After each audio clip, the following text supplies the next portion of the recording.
Welcome to Democratic Television, a program of Santa Clara County Democratic Party that brings insights, perspectives, and attitudes of our always thoughtful Democratic guests. Today, our focus is on community service and public service through elected office. Our guest today is former Sunnyvale Mayor Otto Lee. Otto, welcome to the show. Good morning, Bill. Thanks for having me today. Thank you for coming.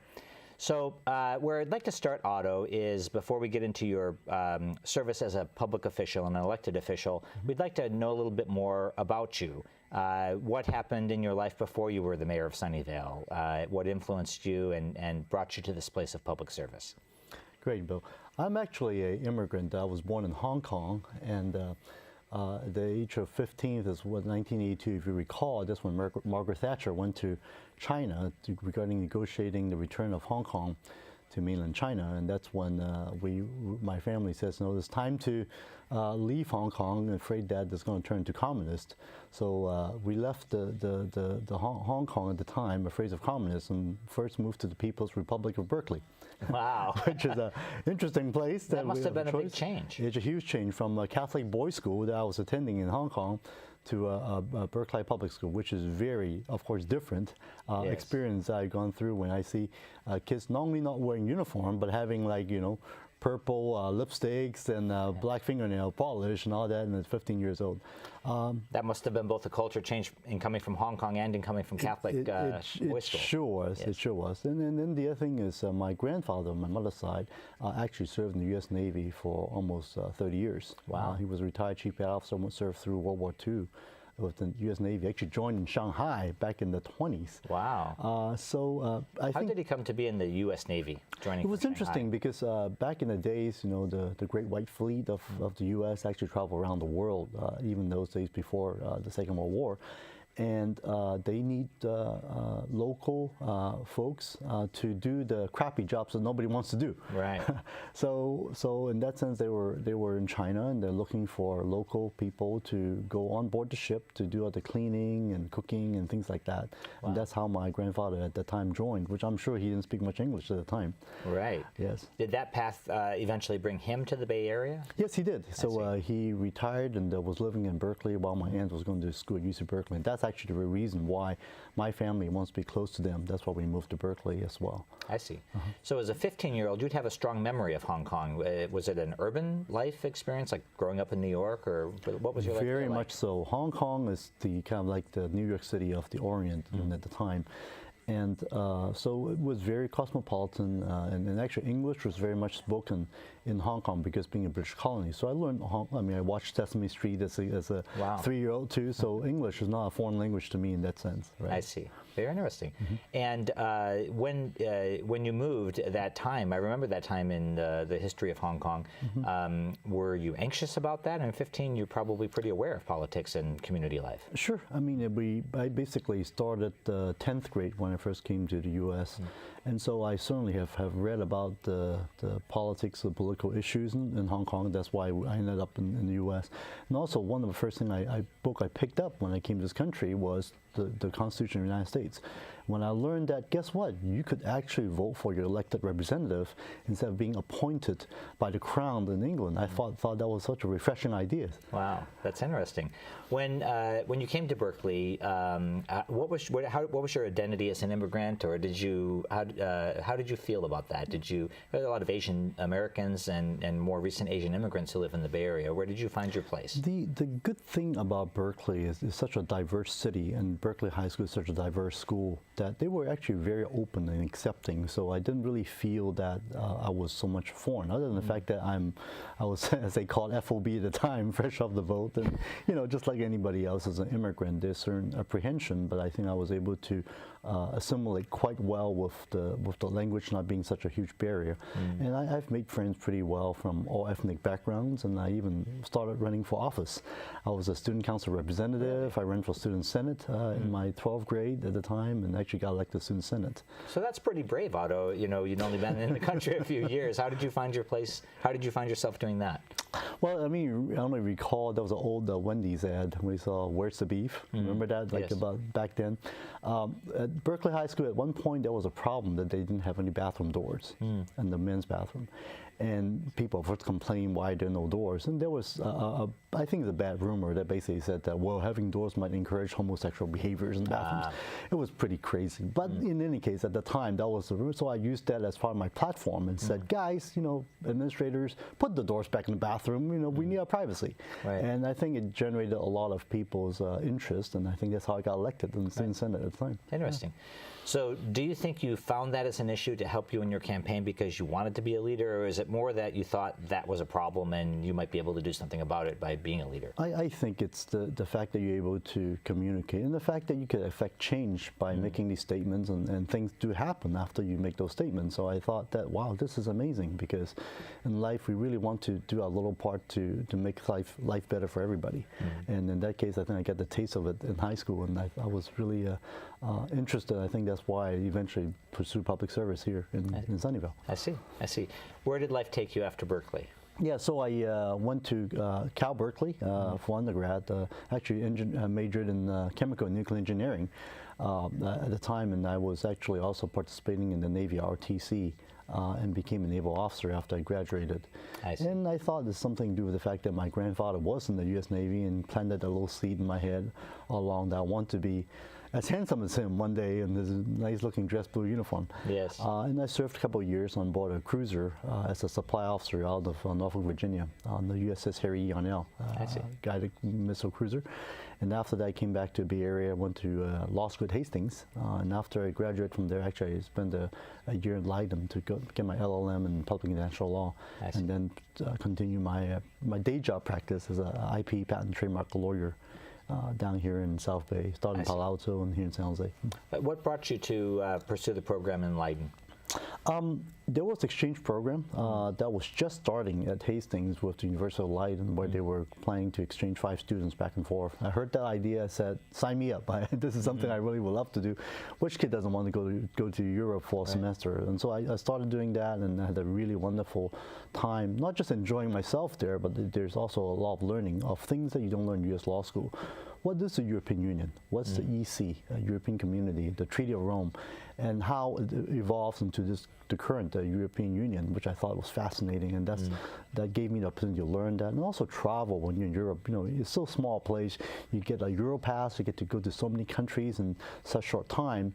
Leiden very well located, where it is basically 2 hours from Brussels, 5 hours to Paris. So a weekend in Paris is not that big a deal, and so it gave me a lot of opportunity to learn about the European issues and cultures and histories, and certainly broadened my perspectives tremendously. I see. You mentioned your service in the Navy. Even after you came back to law school, if I'm correct, you continued your service, did you not? Yeah, so I was in the Navy Reserve after I got off active duty, so I was doing that even during the law school and practicing as a lawyer all these years. And as a matter of fact, this October, I've already announced my retirement after 28 years of service. Congratulations. So I'm looking forward to my future retirement soon. Fabulous, fabulous. In the course of your Navy service, I know that you had some experiences. The reserves, it sounds like you just stand ready to serve, but you actually got called up to serve, did you not? Right. The reserve used to be the 1 weekend a month, 2 weeks a year. At least that was the commercial. But since 9/11, things changed. So right in 2003, I was called up for about half a year to San Diego, serving at the headquarters of the Air Pac, supporting aircraft carriers during the shock and awe and all that. After that, the big surprise actually came back in 2008 when I got that phone call. The fateful call that basically said that, guess what, you will be spending 350 days boots on the ground in Baghdad, Iraq. And I looked at the map of Baghdad, don't really know much about Iraq at the time, and said, you know what, there's nowhere near any water. I'm in the Navy, I'm the reserve. What the heck would I be doing there? Who the heck did I piss off to get those set of orders? You must have done something wrong. What did you do in Baghdad? What was your role? I'm a logistics supply officer of the Navy. So one of the things that we learned was that there's a lot of logistical issues, whether getting there, getting the food, getting the parts. And when I got there in 2009, President Obama was just elected as the new president of the U.S. after the '08 election. And if you recall, one of the first orders that he gave was in February 2009, came to June, basically giving down the order to draw down the troops to leaving Iraq. Right. So I just arrived there, and the headquarters of the 4 shop, which is the logistics shop of the joint headquarters. Right. And the first thing that we were planning when I arrived was to plan this drawdown. That wasn't planned. Wow. Initially, we weren't expecting to leave that quickly. So as a logistics officer, I imagine pulling out of a country must have been a good deal of work. It was a lot of work of planning, and at the same time also the number of bases or FOBs or forward operating bases we have in Iraq. We had over 400 at one point. Wow. And during the year I was there, we helped do inventories to make sure everything is being accounted for before anything's turned over to Iraqis. Wow. Well, for most of us, clearing out our garage is a lot of work, so that must have been quite the, the experience. Exactly. So it's like clearing 400 garages, but they're much bigger garages. And how do you either ship it back home, or whether you leave it back to the Iraqis or move it to another base while you close the first one. So those are decisions I made every day for the year in Iraq. That must have been intense. During that time, you had already had a family by that time, had you not? Yes, I did. I left. I left here. My oldest one at the time. Tell us about your family. You're married and have how many? I have 3 daughters now. Wonderful. 12, 9, and 6. But at the time, my first one in Iraq, one was 3, and the other one was 1. Wow. So when I came back, was 4 and 2. So wow. Yeah. They must have wondered what happened. Yeah, I think the second one actually didn't recognize me when I came home. Wow, wow. For a little while. Yes, I know. When the picture comes to life, and a lot of service members who get deployed in that. And you know, it's a very different way of how war is being fought. In the old days, people were waiting for the mail. Well, now with technology, so we actually were able, from time to time, to, when we get a good signal, I could try to get a Skype call in at home so we could actually see the girls and talk to my family a little bit. And it's a much different experience of how war was fought in previous years. Yes, I think we'll talk a little bit in the next segment about your public service and community service here back at home. But I think that something of the family sacrifice and being without you day in and day out as you engage in your service activities is always present. Well, thank you for sharing so much about your personal life. In the next segment, we will talk a little bit more about your community service back home. And I appreciate the time we've had to speak with you about your family and personal life. And then in the next segment, we'll talk more about your life on. Great. Thank you, Bill. Hello, my name is Clark Williams, and I'm Vice Chair of the Santa Clara County Democratic Party. I'm a lifetime Democratic activist, but there are not enough of us, and I know you're out there, and we need you to join me. I'm also a father, and I'm teaching my 6-year-old daughter to also become a Democratic activist. She needs some friends to join us too. So if you're out there and you've got kids and you're looking for something fun to do on a weekend, we really need you to come join us in helping elect Democrats in 2010. To find us or to learn more, contact area code 408-445-9500. Or you can also find us on the web at www.sccdp.org. I hope to see you soon on the campaign trail. So we're back with Otto Lee. Thank you again, Otto, for being with us today. Of course. And I'd like to talk to you a bit in this segment about your public service. And if I remember correctly, I believe we met each other at the time that you were running to be on the City Council in Sunnyvale. Right. And I think it would be informative for our viewers who might be interested in public service to just talk about that phase. What was it like to run for City Council, and how did you go about that, and why do you think you were successful? Yeah, I was living in Sunnyvale for a few years, and initially I was between jobs, and I got actually a flyer for saying that, hey, would you like to volunteer for your city? And they listed a bunch of commissions, like, let's start A through Z, so arts commissions, like, you don't want me to do with arts. Second was bikes and pedestrian commission. Oh, that's somewhat interesting. And then it goes all the way down to P's with planning commissions. Oh, wow, that's interesting. I've been an attorney and have some background taking class in real estate. So I think I probably could help a little bit on that. So I applied to be on the planning commission and actually got selected by the City Council. And so I served for about 5 years in the planning commission first. And people in the meantime had said, hey, Otto, do you think you'd be great to be on the City Council? Do you think about running? So that's how I actually got started in the... In that era on Planning Commission, what issues were you facing at Sunnyvale? What kind of things did you work on? Sure. issue of growth is always a issue that we have been facing right now with the housing shortage. Yes. And then the other issues, of course, is the land use of certain areas. So, for example, a lot of industrial land that was zoned for industrial for many years, the business has changed so much in the Silicon Valley. I mean, if you recall, Sunnyvale and Silicon Valley really was more of an agricultural area. Yes. That's changed, right? Yes. So it's gone from farming to semiconductors and sort of light manufacturing to more of the current Silicon Valley. Exactly. So in the 60s, 70s, it changed the IC Valley, whatever, and with the technology. And so when that changed, a lot of the areas zoned in certain areas, especially by, say, where the Central Expressway is and where the rail line is, a lot of those areas zoned or further north is industrial. And of course, with the lack of housing, there's a lot of need and a lot of people trying to convert those industrial areas to residential. Because industrial, in that sense, a lot of times business has changed where there's less heavy industries in the U.S. Going to light or even at this point, kind of what they call the fabless approach, where most of the people really work in office environment, designing the chips, and most of the manufacturing, all that's really done overseas. Yeah, those are challenges I guess we're seeing in a lot of these communities in the Bay Area. Right, so a lot of the land that's being occupied or zoned for industrial turns out to be not as desirable or been vacant, so there's been a lot of those type of changes. And trying to adopt fitting, residential and schools near industrial area has been extremely challenging. That is hard.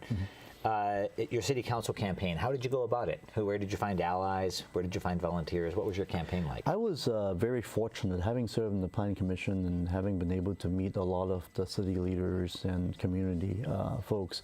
I was able to have a campaign relatively easy to put together. To add insult to injury, I actually called up by the Navy right before I have to campaign, because if you recall, 2003, that was election year. I was elected in November.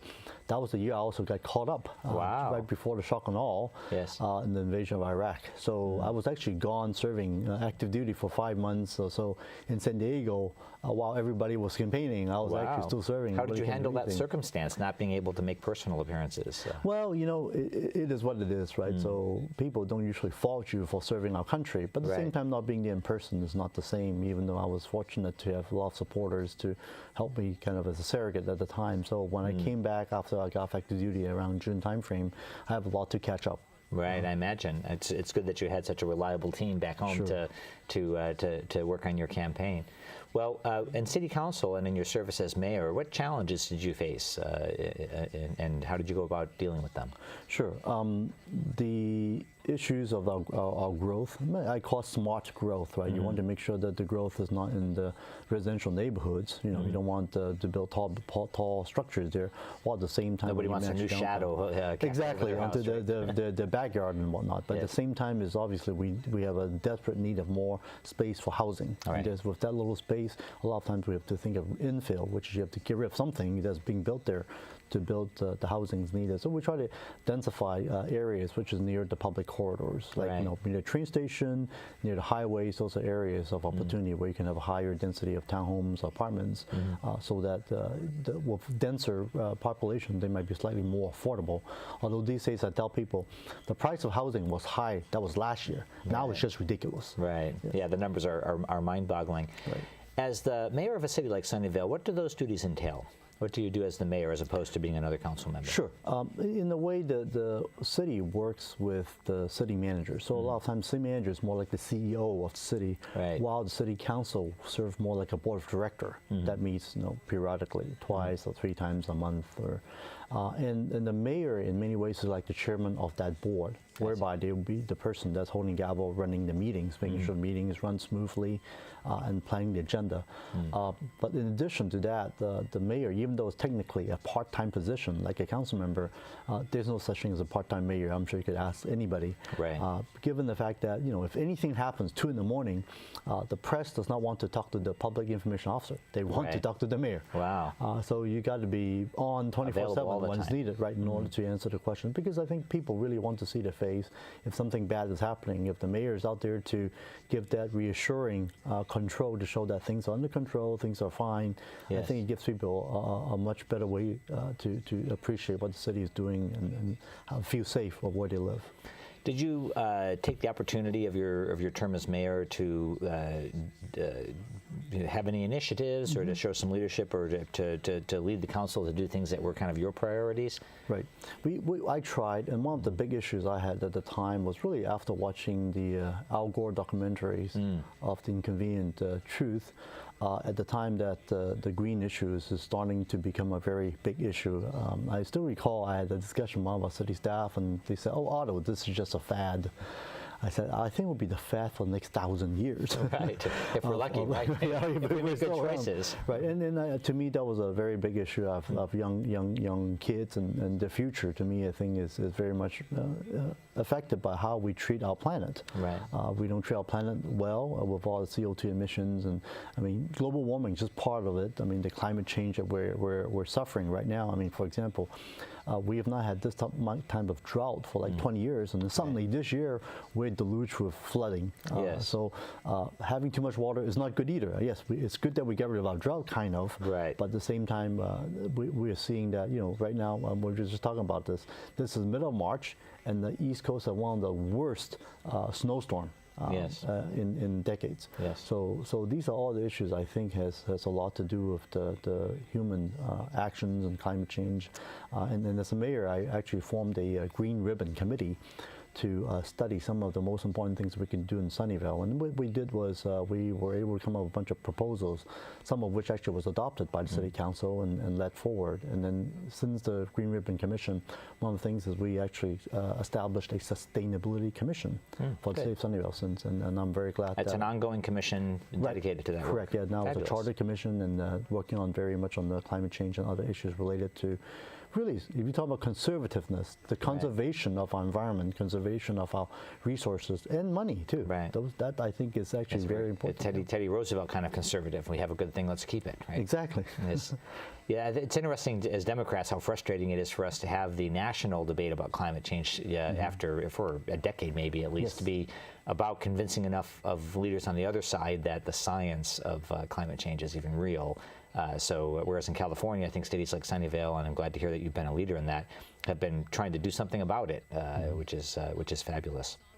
So an interesting aspect of service on City Council and as mayor of a community in an area like the Bay Area is that you have the opportunity to work on regional commissions and to work with neighboring communities.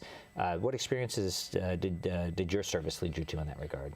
Sure. One of the areas I focused on was, like I mentioned, is a green area, and one regional board that I served on was this Legislative Action Committee that was served by various council members from different cities to go over the key issues coming from Sacramento and from federal level and see how that might affect us locally and how we might adopt those policies ahead. And one of which was actually the plastic bag ban, if you recall. Wonderful, yes. That was initially discussed, and I brought that idea to Sunnyvale to study, and eventually we've been able to adopt it. It was quite interesting because I still recall one time I was shopping with my mother-in-law, and when they charged us for the bags, and she was complaining like, "Why? How did that happen?" I said, "There's this horrible council member who proposed and passed it, and you're actually talking to him right now." Did she ask you to reimburse her for the bag charge? Yeah, I'll be happy to carry the bags for her. Fabulous, fabulous.